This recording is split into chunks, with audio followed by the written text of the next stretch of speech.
সাহিত্যের প্রায় সব শাখায় কবিগুরু রবীন্দ্রনাথ ঠাকুরের ধ্রুপদী বিচরণ। তবে তিনি বিশেষ হয়ে আছেন গানে। প্রেম, ব্রহ্মসঙ্গীত থেকে শুরু করে ঋতুভিত্তিক গান সবখানেই তার মুন্সিয়ানা।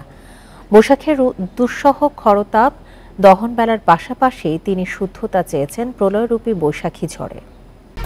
1, 2, 3 ঢাকায় জমি জিতে নিন 100% ক্যাশব্যাক সহ 20 কোটি টাকার পুরস্কার।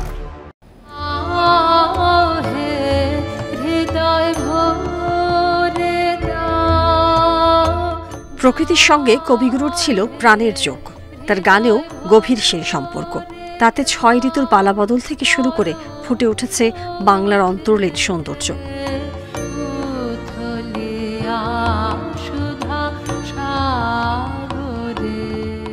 1889 জমিদারি দেখাশোনা করতে কলকাতা থেকে শিলাইদহে আসেন রবীন্দ্রনাথ। এ সময়ই সবচেয়ে গভীর করে দেখেন বাংলার প্রকৃতিকে।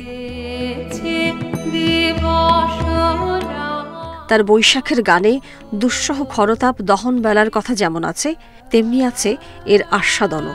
জরা খরা অবসাদের অবসান চেয়েছেন প্রলয়রূপ বৈশাখী ঝড়ে। গীতিনাট্য চণ্ডালিকায় গাথা আছে প্রকৃতির সেই বঞ্চিত সন্তপ্ত জীবনের হাহাকারের কথা।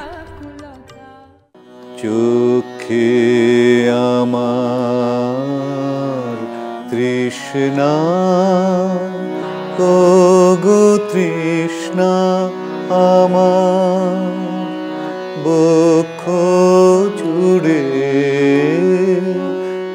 আর এই শুদ্ধ জীবনবোধের প্রত্যাশা শুধু গ্রীষ্মের প্রকৃতি নয়, বিস্তৃত প্রেম এবং স্বদেশ পর্যায়ের গানে। প্রথম বাংলাদেশে যখন শিলাইদহে এলেন, তখন এসেই উনি চিঠি লিখলেন যে প্রকৃতি যে এত সুন্দর আগে উনি দেখেননি সেটা। তার প্রকৃতি দেখে একদম মুগ্ধ হয়ে গেলেন আর কি। তারপরে রবীন্দ্রনাথের আসলে অন্য রবীন্দ্রনাথের জন্ম হলো। গ্রীষ্ম ছাড়াও বর্ষার সজীবতা, শরতের রৌদ্রোজ্জ্বল দিন, হেমন্তের শস্য সম্ভার, শীতে জীর্ণতা আর বসন্তের নবরং তার পংক্তির পরতে পরতে। আর এই উপলব্ধি অটুট রাখতে রবীন্দ্রনাথের গানের আদিরূপ ধরে রাখার কথা বলছেন শিল্পীরা। যিনি এটা সৃষ্টি করেছেন তার গানটা উনি যেভাবে দেখতে চেয়েছেন, সেইখানে তার সেই ভাব, গানের অর্থ, সেইটা যদি প্রকাশের বদলে অন্য কিছু প্রকাশ পায়, সেটা তো গ্রহণযোগ্য নয়।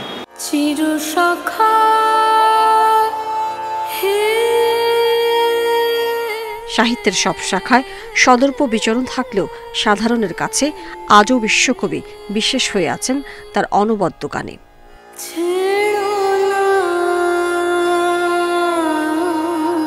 Mahmuda Momita, independent news, Dhaka.